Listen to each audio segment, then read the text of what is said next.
এটা ভিডিঅ'ৰ যোগেদি সকলোকে আকৌ এবাৰ স্বাগতম জনাইছো মোৰ ইউটিউব চেনেললৈ।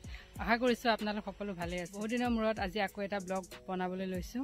আসলতে ব্লগটো বনাম বুলি ভবা নাছিলো আৰু মোৰ পিছফালে দেখিছে ধুনীয়া এটা বেকগ্ৰাউণ্ড। আৰু মই আছো বৰ্তমান তেজপুৰৰ পৰ্বতীয়াত আৰু এখন সেকেন্ড গেট বুলি কয় সকলোৱে। আৰু কিয় সেকেন্ড গেট কয় কি কথা কি বতৰা মই গোটেইখিনি ভিডিঅ'টোত জনাম বাৰু। কিন্তু ইয়াত মই আহিছো এটা বিশেষ কাৰণতহে। মোৰ ভণ্টি মামাৰ ছোৱালী শিখা তাই আজি এটা শ্বুটিং হৈ আছে এখন শৰ্ট ফিল্মৰ। তো সেইকাৰণে ভাবিলো আজি এটা ভিডিঅ' কৰিম আৰু জেগাখিনিত আহি মোৰ বহুত ভাল লাগিল। মই আগতে এবাৰ আহিছিলো কিন্তু ভালকে ভিডিঅ' কৰিব পৰা নাছিলো। আজি ভাবিলো আপোনালোকক এই চেগতে এই লোকেশ্যনটো দেখাওঁ।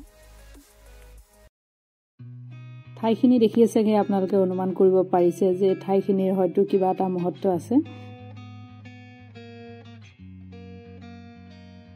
আৰু এই ঠাইখিনি তেজপুৰৰ দ পৰ্বতীয়া নামে এডোখৰ ঠাইত অৱস্থিত।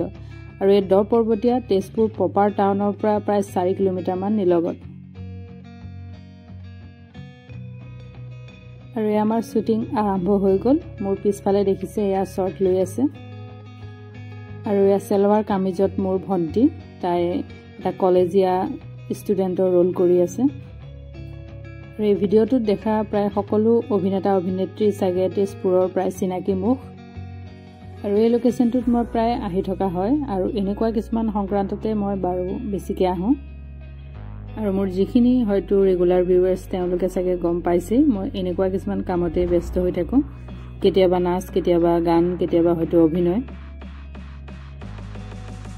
অভিনয় বুলি ক'লে অভিনয় অভিজ্ঞতা মোৰ প্ৰথম বাৰু, কিন্তু নৃত্য মই বহুত সৰুৰ পৰাই আৰু বহুত দিনৰ পৰাই এইটো কামৰ লগত জড়িত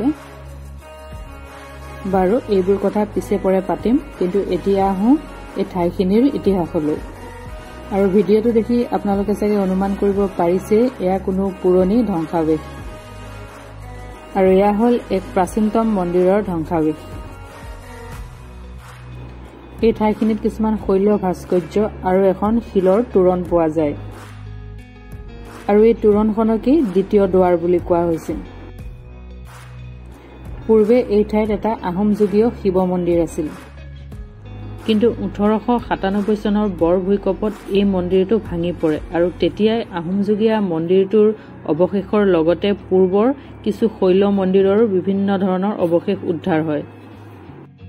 বহুতে অনুমান কৰে যে আৰু কিছুমান কিতাপ পত্ৰও পোৱা যায় যে বানৰজাই হৰিহৰৰ মিলনভূমি স্মৃতি যুগমীয়া কৰি ৰাখিবলৈ ইয়াতে হৰিহৰাত্মক শিৱ প্ৰতিষ্ঠা কৰি মন্দিৰ নিৰ্মাণ কৰাইছিল। ঐতিহাসিক সেই ঊষা অনিৰুদ্ধৰ প্ৰেম কাহিনীটো আপোনালোকে সকলোৱে জানেই। বানৰজাই এই হৰিহৰৰ যুদ্ধৰ পিছতেই হৰিহৰক অভিন্ন বুলি জ্ঞান হৈ তেওঁলোকলৈ ভক্তি উপজিছিল আৰু সেইকাৰণে হৰিহৰাত্মক মন্দিৰ প্ৰতিষ্ঠাৰ তেওঁ মনলৈ উদ্ভৱ হৈছিল। আৰু এই ইটাৰ মন্দিৰভাগ হয়তো আহোম যুগৰ আলমত পুনৰ নিৰ্মাণ কৰাইছিল। আৰু এইখনেই হৈছে বিখ্যাত শৈল দুৱাৰখন। প্ৰত্নতাত্ত্বিকসকলৰ মতে এই শৈল দুৱাৰখন 5ম আৰু 6ষ্ঠ শতিকাৰ। কিন্তু বহু সংখ্যক গৱেষকে দাবী কৰে যে এই দুৱাৰখন হেনো গুপ্ত যুগৰ নিদৰ্শন। এই দুৱাৰখনত বিভিন্ন দেৱ দেৱীৰ মূৰ্তি খোদিত কৰা আছে।